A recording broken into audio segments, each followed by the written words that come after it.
भैया question number third. Third गलत था। अच्छा, थर्ड क्वेश्चन क्या था?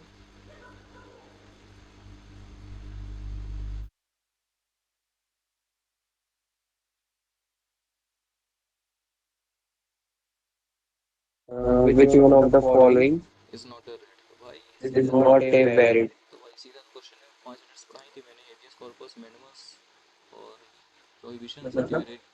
मैंने 5 रिट्स पढ़ाई थी। तुम रिट्स पढ़ी थी? रिट्स पता है क्या होती है? मतलब सुप्रीम कोर्ट के द्वारा जो जजमेंट इशू की जाती है फंडामेंटल राइट्स को वायलेशन के केस में, ठीक है ना? तो 5 रिट्स मैंने पढ़ी थी, हेबियस कॉर्पस, मैनिमस, क्यो वारंटो, प्रोहिबिशन और सर्टेरी। तो बस ऑड वन आउट ही करना था कि इनमें से कौन सी रेट नहीं है, तो सेवरेबिलिटी नहीं है हमारी। आई थिंक ये तो बेसिक था। ठीक है।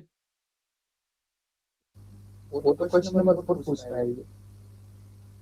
कौन सा क्वेश्चन सचिन भाई? ये एक बार क्या क्या हुआ हुआ भैया? भैया? एक मिनट सचिन, थोड़ा सा म्यूट करना। हाँ लकी भाई। हाँ लकी भाई, वो थर्ड क्लियर हो गया तुम्हें? देखो 5 रेट्स पढ़ाई थी मैंने, मतलब सुप्रीम कोर्ट 5 तरीके की जजमेंट इशू करता है फंडामेंटल राइट्स के केस में। अब उन पांचों के नाम थे habeas corpus, mandamus, prohibition, certiorari and quo warranto, ठीक है ना? तो बस पांचों के नाम याद करने थे। अब इसमें यही पूछा था कि कौन सी नहीं है, तो बाकी के दिन तो हमारे हेबियस कॉर्पस है, मैंडेमस है, सर्चुरेरी भी है, बस डी वाली है सेवरेबिलिटी नहीं है। ओके। जी जी भैया। भैया। ठीक है लकी क्लियर। और सचिन कुछ डाउट था? तो भैया मुझे लगा वो क्वेश्चन 4 पूछ रहा है। क्वेश्चन क्या? अच्छा फोर, फोर नहीं भाई। मुझे लगा लकी क्वेश्चन नंबर 4 पूछ रहा है, पर वो थर्ड पूछ रहा था, बस यही बोल रहा था। लकी थर्ड ही पूछ रहे थे ना भाई? इसलिए थर्ड पूछ रहा। ओके। अच्छा सचिन, तुम्हें किसी क्वेश्चन में डाउट कुछ? नहीं भैया, बाकी तो सब सही हो गए थे। क्वेश्चन नंबर 5 में डाउट था मुझे, तो फाइव में डाउट एक था। हेलो एक तुक्का लगाया था मैंने मेरे सेंस का यूज करके, तो वो सही निकल गया। तो 10 आउट ऑफ 10 हो गए। भाई फिर तुक्का? समझा दो वापस। हाँ कौन सा तुक्का भाई? आर्टिकल 14। देखो तुक्का की बात ही नहीं, तो कॉमन सेंस था। आर्टिकल 14 में हम इक्वालिटी की बात करते हैं, आर्टिकल 15 में हम नो डिस्क्रिमिनेशन की बात करते हैं। क्वेश्चन में क्या कीवर्ड छुपा है? देखो क्वेश्चन में तुम्हारा कीवर्ड इक्वालिटी छुपा है, तो सीधे तक ये आर्टिकल 14 तो होगा ही होगा। ठीक है। और 20 में कन्वेक्शन ऑफ लाइफ, मतलब 20 में क्या था वो, अरेस्ट एंड डिटेंशन, ये तो होगा नहीं किसी हालत में। फिफ्थ शेड्यूल क्या था, किसी को याद है? एस सी एस टी से रिलेटेड फिफ्थ शेड्यूल है ना? एओसी में डाउट था मुझे। हाँ, और सी वाला इंडियन इंडिपेंडेंस। तो भाई आर्टिकल 14 15 पे ही कर रहा है इक्वलिटी ऑफ मैन वीमेन की बात। मतलब 14 इक्वलिटी बिफोर लॉ और 15 नो डिस्क्रिमिनेशन। ओके। अच्छा पलक, कौन कौन से गलत थे?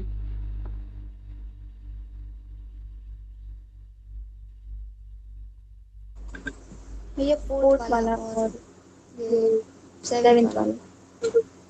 ठीक है, और किसी में डाउट था? यही दोनों थे। नहीं।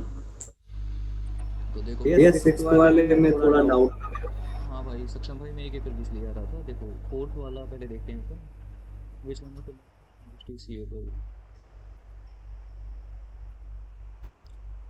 हाँ भैया। क्या? सक्षम में मैं एक एक करके आ रहा था, तो मतलब फोर पहले अपन लाइन से बताते ही चलते हैं, ठीक है ना? पहले पहला के डाउट बता दें, 4 7 और फिर 6 देख लूंगा, ठीक है? ओके ओके भैया। ओके। देखो फोर्थ, फोर्थ वाला which of one one the of the following non vegetarian. भाई सीधा सा क्वेश्चन है, हम सबको पता है सुप्रीम मतलब क्या होगा। फंडामेंटल राइट्स जो भी होते हैं वो जस्टिसिएबल होते हैं, उनके खिलाफ उनका पोल्यूशन होता है, उनको फुलफिल कर सकते हैं। बस वही चीज़ पूछा है, कौन सा फंडामेंटल राइट नहीं है इनमें से। बस वो लैंग्वेज चेंज कर दिया उसने क्वेश्चन की थोड़ा सा। बाकी पूछा वो यही है, कौन सा फंडामेंटल राइट नहीं है। तो देखो बी वाला तो है राइट अगेंस्ट एक्सप्लॉयटेशन, डी वाला भी है right to life and personal liability article 21, C वाला राइट ऑफ अब्यूज्ड, मतलब आर्टिकल 20 में जो हम पढ़ते हैं राइट ऑफ अब्यूज्ड मतलब अरेस्ट एंड डिटेंशन के खिलाफ। इस सिर्फ इसमें ए वाला नहीं, राइट टू लाइवलीहुड, अगर किसी को याद हो तो ये एक डीपीएसपी है, राइट टू लाइवलीहुड। तो बस चौथे में यही पूछा था कि इनमें से कौन सा फंडामेंटल राइट नहीं है, बस उसमें लैंग्वेज थोड़ा सा चेंज कर दी थी, उसमें नॉन जस्टिसेबल राइट पूछ लिया। तो हाँ, नॉन जस्टिसेबल राइट पूछ लिया था, ठीक है? तो और कौन सा था? सेवेंथ, सेवेंथ क्या था? Which one following is fundamental under constitution. भाई सेवेंथ में भी वही चीज़ पूछा है, फोर और सेवन दूसरे मतलब कंपेयर किया जाए तो एक जैसे ही हैं। बस यही पूछा था कि इनमें से कौन सा फंडामेंटल राइट नहीं है। तो राइट टू इक्वालिटी है, राइट टू फ्रीडम ये भी है, राइट अगेंस्ट सेपरेशन ये भी, सी वाला नहीं, राइट टू सिटीजनशिप कोई फंडामेंटल राइट नहीं है अभी तक हमारा। ठीक है पलक, 4 और 7 क्लियर हुई? यस भैया। बस 4 नंबर में थोड़ा सा लैंग्वेज ही घुमा दिया है कि नॉन जस्टिसिएबल राइट पूछ लिया है। बात वही है कि इनमें से कौन सा फंडामेंटल राइट नहीं है, क्योंकि ये बेसिक ही है कि फंडामेंटल राइट्स जो होते हैं वो जस्टिसिएबल इन नेचर होते हैं। बस वही चीज़ बोले इनमें से कौन सा फंडामेंटल राइट नहीं है। सही बताना तो हमको, और इसमें सी वाले में कंफ्यूजन हो सकता था, हालांकि मैं सोच रहा हूँ किसी को हुआ तो नहीं। राइट ऑफ अगेंस्ट जो है वो अरेस्ट एंड डिटेंशन के खिलाफ है, जो हमने पढ़ा था आर्टिकल 22 में, कि बिना बताए अरेस्ट नहीं किया जाएगा और अरेस्ट करने के 24 घंटे के मजिस्ट्रेट में पेश करना हो, ठीक है ना। वही है राइट ऑफ अक्यूज्ड। तो 4 भी हो गया, 7 भी हो गया। अब आते हैं सक्षम पे। सक्षम कौन सा था? सिक्स वाला भी है। कौन सा वाला सक्षम, सॉरी?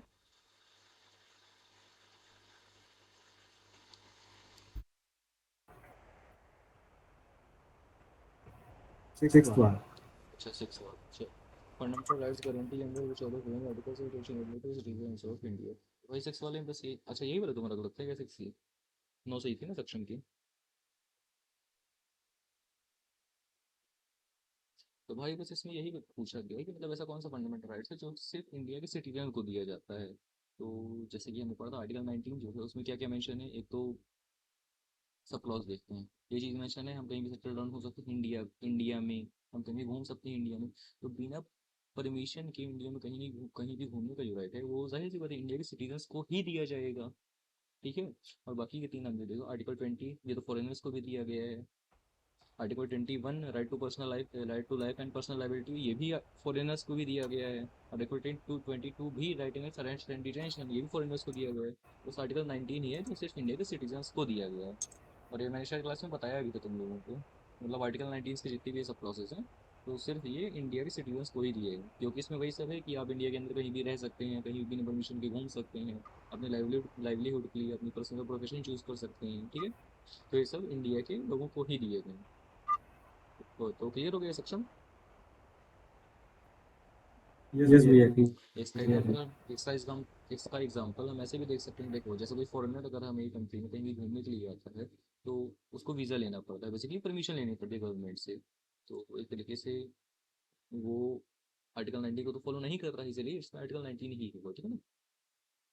सक्षम भाई ने फोटो भेजी है तो चलो। उसके बाद कौन था? अंकिता थी। अंकिता कौन कौन से गलत थे? भैया 1 और 4। 1 और 4 मतलब 1 और 4 ना। भैया 1 में वो कैन नॉट बी सस्पेंडेड ये था, या फिर कैन बी सस्पेंडेड था। कैन नॉट बी सस्पेंडेड था और कैन नॉट बी सस्पेंडेड था। मतलब कि ऐसा कौन सा फंडामेंटल राइट है जो इमरजेंसी के टाइम पे सस्पेंड नहीं होता है, ठीक है ना। तो इसमें एक ही है आई थिंक, कौन सा 20 और 21 था ना, right to personal liability emergency के टाइम सस्पेंड नहीं होता है। इसका 2 ही है ना 1 पे। भाई मैं तो गलत नहीं बता रहा। इमरजेंसी के टाइम में तो किसी को भी अरेस्ट कर सकते हैं।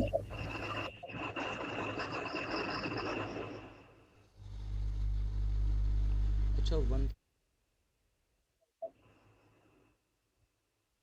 यस भैया इसका आंसर ये आर्टिकल 20।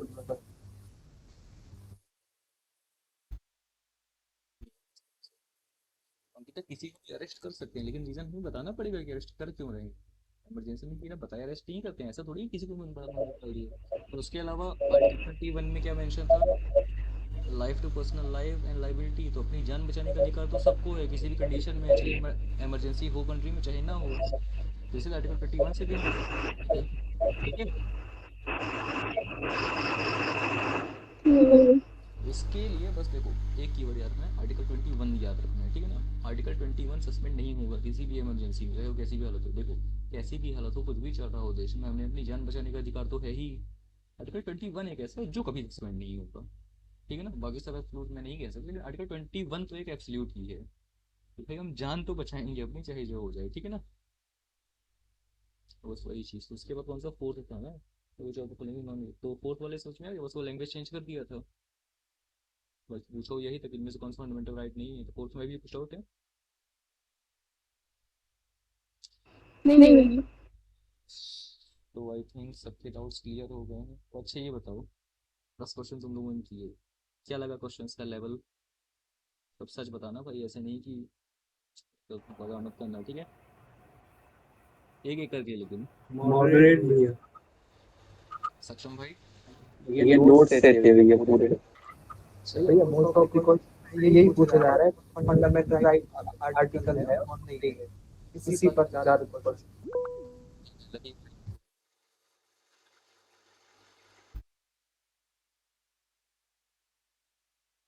हेलो। हाँ भाई बोलो ना। भैया जो आपने मतलब जितना पढ़ाया था आपने मतलब आप ही के नोट्स थे पूरे रिलेटेड। ठीक है अंकिता। ये लॉजिकल क्वेश्चंस देखो मैं वैसे नोट्स की बात अच्छे थे। मतलब मैं ये पूछना चाह रहा था कि हाँ। तुम्हें लगता है कि इस तरह क्वेश्चन एनडीए में आते होंगे या नहीं आते होंगे, बस मैं ये पूछ रहा हूँ। हाँ भैया आपके नोट से तो हो जाता है। अरे मैं ये पूछ रहा हूँ, क्वेश्चंस की मैं बात कर रहा हूँ यार, कि मतलब क्वेश्चंस एनडीए से रिलेवेंट लगे कि नहीं लगे, मतलब ऐसे क्वेश्चंस आते हैं एग्जाम में कि नहीं, क्या लगा देख के? समझ नहीं आ रहा है भैया। भैया मतलब एक मिनट लगी, मैं ये कह रहा हूँ कि क्वेश्चंस का लेवल तुमने देखा क्या? क्या एनडीए में इसी लेवल के क्वेश्चंस आते हैं या इससे भी हार्ड क्वेश्चंस आते हैं, मेरा कहने का ये मतलब था। मैंने पॉलिटी का क्वेश्चंस नहीं किया अच्छा इंडिया कोई का। बात नहीं। सक्षम भाई देखा लेवल्स, देखा लेवल मतलब क्या था? भैया एकदम टेस्ट देखे तो सबसे पहले बहुत रिफ्रेशिंग और काफी मजा आया। और बाकी अगर मैं उसकी बात करूं तो एकदम ऐसे सक्षम भाई ही वॉइस रिलेटेड क्वेश्चन आते हैं इसी लेवल के। इसी लेवल पर। ठीक है पलक। आ गया होगा। पलक। भैया मुझे आइडिया नहीं है किस लेवल पे है। ये क्वेश्चंस को ध्यान से देखो, इनके भी 2021 का 2, 2021 का 2 और 21 का 2, उसके बाद 29 का, 2019 का 1, 2016 का 1, तो ये सब भाई पीवाईक्यूज ही हैं एनडीए के। मैं छांट छांट के लेके ही आया था फंडामेंटल राइट्स के, तो सभी आए हुए ही हैं, मतलब इसी लेवल के क्वेश्चन आते हैं, और कहीं अलग से कोई क्वेश्चन ब्रह्मांड से बनाया नहीं जाता है भाई, तो तुमने पढ़ा उसी क्वेश्चन बनाएगा। और मतलब ये लगा के अंदाजा तो हो गया होगा कि जो क्वेश्चन एनडीए में आते हैं वो ऑलरेडी हमसे बन रहे हैं, मतलब हम अगर अच्छे से किसी चीज सिलेबस कवर कर लेंगे तो ऐसा तो नहीं क्वेश्चन कहीं बाहर से आ जाएंगे भाई, वही सब बेसिक क्वेश्चन वही पूछ रही है और सब वो तुम्हारे सामने है। मतलब सारे पीवाईक्यूज ही हैं, बस वो एक नंबर को छोड़ दो, एक नंबर वो अलग से मैंने डाला था बनने वाला, बाकी जो 9 के 9 है ना वो पीवाईक्यूज ही हैं और सब सबके सामने लिखे हुए हैं वो कौन से ईयर में कौन से एनडीए में आए हुए हैं, ठीक है ना? तो बेसिकली यही लेवल रहता है ना, हमें बहुत ज़्यादा डीप पढ़ना है ना बहुत। हाँ सक्षम भाई। भैया मेरे को कुछ एक बात बतानी है। जैसे कि अभी 2025 का पेपर हुआ था, उसमें तो पॉलिटी का जो है एक भी सवाल नहीं आया था, मतलब कुछ नहीं पूछा था। लेकिन वहीं पे 2026 में पहला जो पेपर हुआ था उसमें एनडीए ने 12 सवाल पूछ दिए पॉलिटी से। हाँ तो fix नहीं सब सिविल सर्विसेज वाला देखा, किसी ने प्रीलिम्स का पेपर देखा था यूपीएससी का? भाई पता नहीं वो क्या पेपर पूछा था, मैं तो देख रहा था, मतलब कुछ फिक्स नहीं है। सब्जेक्ट का वेटेज तो बिल्कुल भी फिक्स नहीं है, अगर तुम सोच रहे हो कि पॉलिटी से 10 आएंगे, हिस्ट्री से 10 आएंगे, ज्योग्राफी से 12 आएंगे, तो ऐसा कुछ नहीं है भाई, उसका मन पड़ेगा वो सारी ज्योग्राफी पूछ देगा, पॉलिटी पूछेगा ही नहीं। लेकिन हमें इतना तो अपना लेवल बना के चलेंगे, मतलब कोई भी सब्जेक्ट आए तो ऐसा ना हो कि हम उसे अटेम्प्ट ना करें, ठीक है ना? तो मतलब अगर 10 में से 8 क्वेश्चन हो रहे हैं तो आई थिंक काफ़ी अच्छा स्कोर है वो, ठीक है? और बाकी गलतियों से ही सीखना है, तो बाकी के 2 भी होने ही चाहिए, जो भी क्यों नहीं हुए हैं। तो और किसी को कुछ डाउट?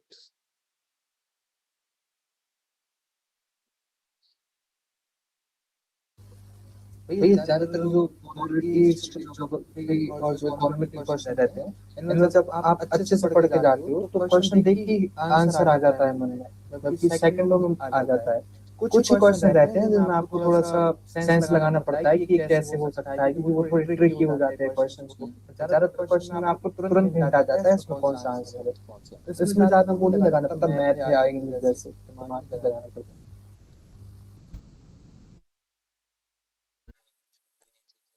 आंसर आ जाता है, उतना टाइम लगता है जब तुम्हें वो गोला बनने में लगेगा। इस वो एक नॉलेज वाली टॉपिक में जरूर दोस्त के सभी को दिमाग गिराना पड़ता है वहाँ पे, लेकिन वो तो मतलब डुएबल क्वेश्चंस रहते हैं। और बाकी आई थिंक क्वेश्चन जो कि और तो मुझे कुछ डाउट होगा नहीं किसी क्वेश्चन में। हमने डीपीएसपी तक कर लिया था ना, तो अब कल हम करेंगे वो क्या से फंडामेंटल ड्यूटीज अपनी। किसी को याद है 11 फंडामेंटल ड्यूटीज सारी की सारी? हाँ वही मुझे याद है। पूरी याद है? हाँ आज लेक्चर देखा था मैंने पॉलिटी का, नोट इवन आई पर मैं। हाँ ट्रिक है उसकी, तो कल अपन वो ट्रिक देखेंगे, ठीक है ना, मतलब आसानी से याद हो जाएंगी रिलेट कर करके। वो इजी है वो duties।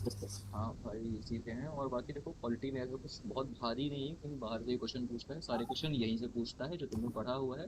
बस हाँ ये है कि थोड़े से हार्ड टॉपिक्स दो तीन होते हैं, जैसे कि एक हो गया हमारा जो वो यूनियन वाला यूनिट सेंट्रल पार्लियामेंट का क्वेश्चन आएगा, तो वो थोड़ा सा कॉम्प्लिकेटेड होता है। उसके बाद जो इलेक्शंस होते हैं, चाहे वो प्रेसिडेंट के हो चाहे वाइस प्रेसिडेंट, वहाँ पे थोड़ा सा कॉम्प्लिकेशंस होते हैं, लेकिन वो भी क्वेश्चन अच्छे खासे डुएबल होते हैं अगर आप ध्यान से पढ़ेंगे तो वो भी होते हैं, ठीक है ना। तो बस आई थिंक अब किसी कोई डाउट तो होगा नहीं, तो क्लास ओवर करें। तो मज़ा आया क्वेश्चंस करके? भैया मजा आ गया, आ रहा हूँ बिल्कुल भी। मज़ा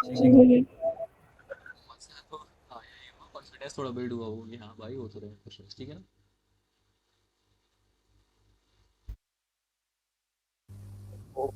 आज के क्वेश्चन में ये तो है कि क्वेश्चन को एक ही पेपर पर फोड़ पूछ रहा है। तीन चार क्वेश्चन थे एक ही कि फंडामेंटल राइट कौन है नहीं, उसको घुमा दिया था, कहीं नॉन जस्टिफिकेबल कर दिया था, कहीं हाँ उसको बस यही चीज़ है ना भाई, एलिगेट कर दिया एनडीए में ये था। क्वेश्चंस आते हैं तो आप आगे पूछता ही है। अरे एनडीए की बात कर रहा हूँ मैं, एनटीपीसी का पेपर अभी प्री जब देने गया था भाई, उसमें ऐसे ऐसे क्वेश्चन घुमा के पूछा था ना, थोड़े खुल गए थे दिमाग के। अब पूछ वो सेम चीज़ से ही रहा है। अब रुको अगर मेरे को याद हो, अच्छा 42nd अमेंडमेंट किसने अच्छे से पढ़ा है? सॉरी 44th अमेंडमेंट किसी ने पढ़ा है अच्छे से? 44th अमेंडमेंट छोटा सा ही है। ये तो अपना फर्स्ट क्वेश्चन था ना, वो पोर्टेबिलिटी का ही तो था। आज 20 और 21 आर्टिकल्स हैं। अब मुझे याद है 44th अमेंडमेंट से एक क्वेश्चन आया था कि इमरजेंसी प्रोविजंस में वो टर्म कैबिनेट किस कॉन्स्टिट्यूशनल अमेंडमेंट से ऐड किया गया था। अब मुझे याद है कि मैंने क्वेश्चन कहीं तो देखा था, मतलब मेरे नोट्स में वो था पहले से, तो बस वही चीज़ क्लिक करके देखा था। नहीं तो वो क्वेश्चन इस इतना टफ था ना, मतलब कैबिनेट वर्ड कहीं नहीं देखा था मैंने उससे पहले, पता नहीं कहाँ से मेरे दिमाग में आ ही गया था, तो मैंने नोट्स में लिख लिया था उसको। मतलब ऐसे ऐसे क्वेश्चन पूछता है ना बिल्कुल कि लगता है तुम्हें कहाँ से पूछता है। अब वो एक पर्टिकुलर वर्ड कैबिनेट कौन ही याद रखेगा 44 अमेंडमेंट के रिगार्डिंग। आपको यही चीज़ याद रहती है कि मतलब वो फंडामेंटल राइट्स अमेंडमेंट हुए थे, तो मतलब बड़ी बड़ी चीज़ें बेसिक याद रहती हैं, ये छोटी चीज़ कोई नहीं याद रखता। और उसकी याद है अमेंडमेंट तो वैसे यही क्वेश्चन में पूछता ही है। बस बाकी धीरे धीरे हम लोग करेंगे, और आई थिंक पॉलिटी का बहुत ज़्यादा नहीं है, 10 दिन मैक्सिमम अगर लगातार क्लास करेंगे ना अपन, तो 20 तारीख तक पूरी पॉलिटी हो जाएगी। तो इस लेवल की हो जाएगी, 80 से 90% क्वेश्चन होने लगेंगे बड़े अच्छे से, ठीक है। तो बस इस वाली एक्टिंग का क्या लग रहा है, वेटेज होगा 40 का, कितने क्वेश्चंस एक्सपेक्ट करें? भाई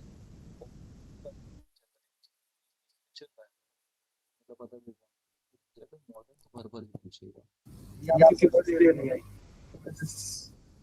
भाई। आई थिंक वॉइस क्लियर नहीं आ रही आपकी। अब आ रही है सक्षम? सॉरी सचिन। हाँ बाय। तो भाई हाँ पॉलिटी का बाय। तो देखो वेटेज ऊपर नीचे कर सकता है, लेकिन क्वेश्चन पूछेगा तो ही, मतलब अगर इंडिया वन में पूछा है जगह देखा हमने, क्वेश्चन तो पूछेगा पॉलिटी 10 से 12 क्वेश्चन रहेंगे ही। हाँ बस ये है कि मुझे लगता है लेकिन मॉडर्न हिस्ट्री का वेटेज जरूर बढ़ने वाला है, इसलिए जो सीडीएस का ही पेपर था ना उसमें मॉडर्न के अच्छे क्वेश्चन पूछा था। और जो अभी ये प्रीलिम्स हुआ था ना सीएससी का, सिविल सर्विसेज वाला, तो उसमें भी मॉडर्न अच्छे लेवल की पूछा था और क्वेश्चंस थे मॉडर्न के। बल्कि मेडिवल का मुझे कम लग रहा था उसमें, मतलब मेडिवल के वेटेज नहीं समझ में आया मुझे। तो भाई मॉडर्न अच्छे से देख के, एनसीएंट हाँ ये एंशियंट तो ठीक ही है, मतलब पूछता ही है, मतलब उसका वेटेज भी ठीक ठाक है, लेकिन एंशियंट देखो ऐसा है कि बहुत ब्रॉड सिलेबस है। अगर तुम ये सोचो कि मैं एंशियंट पूरी पढ़ने बैठूँ ना, नहीं हो सकती भाई। उससे अच्छा है देखो तुम पीवाईक्यूज देख के जाओ, उससे रिलेटेड जो टॉपिक्स हैं वो देख के जाओ। बाकी तुम अगर ये सोचो कि मैं पूरी एंशियंट हिस्ट्री बैठ के रट डालूंगा, भाई नहीं हो पाएगी वो। और वो बहुत समझ हार्ड गए। उससे अच्छा है कि मॉडर्न अच्छे से कवर कर लो और एंशियंट के वो टॉपिक्स देखे जाओ जहाँ से फ्रिक्वेंटली क्वेश्चंस पूछता है, ठीक है ना। बाकी हिस्ट्री के भी नोट्स बने हैं मेरे, चलो मैं हिस्ट्री के ही भेज दूंगा एक दिन इसी तरह पीडीएफ बनवा के, ठीक है ना। और बाकी भाई ये पॉलिटी के नोट्स ना अभी बन ही रहे हैं, मतलब ये कंप्लीट नहीं हुए हैं अभी। तो जब ये पूरे अभी बन जाएंगे तो मैं फिर से एक बार भेज दूंगा, ठीक है ना। अभी तो मैं इसको फॉलो कर रहा हूँ। किसको? ये सीरी दिखाना ना यार, एनडीए ने 23 सॉल्व, हाँ प्रीवियस ये ना भाई, इससे अच्छा कुछ नहीं है। पीवाईक्यू से अच्छा है ना। मैं टॉपिक पढ़ डाल देता हूँ। मैं जितने भी एग्जाम दिए हूँ ना, सिर्फ पीवाईक्यूज, ना मैं कोई मॉक छूता था अलग से, कोई मॉक नहीं छूता था। क्योंकि भाई रिलेवेंस को इशू ही खत्म, जो चीज़ हम कर रहे हैं वही चीज़ आया हुआ ही है एग्जाम में, तो बेसिक सी बात है वो इंपॉर्टेंट ही है। तो मतलब पूरा उसका रिलेवेंस का इशू ही खत्म हो जाता है, तो पीवाईक्यू से बेस्ट तो कुछ है ही नहीं। और बाकी भाई चलो खत्म करते हैं यहीं पे क्लास, कल अपन देखेंगे फंडामेंटल ड्यूटीज और आगे यूनियन कैबिनेट, ठीक है। और कल क्लास कल नहीं होगी क्या, कुछ डाउट है? नहीं मतलब पूछ रहा हूँ। मैं, हाँ भाई अगर ऐसा कुछ नहीं हुआ तो रात में ले लेंगे अपन पॉलिटी क्लास। हाँ, यही 15-20 मिनट की ही होगी, मतलब फंडामेंटल ड्यूटीज बस करना ही है कल। बस उन्हीं की ट्रिक्स बता दूंगा, 11 की रट लेंगे अपन, ठीक है। और किसी को कुछ डाउट? नो भैया प्लीज, हाँ अच्छा लगेगा। हाँ सक्षम, चलो भाई you can leave the meeting now, ठीक है। ओके भैया, जय हिंद, गुड नाइट। जय हिंद भाई, जय हिंद एवरीवन। जय हिंद भैया।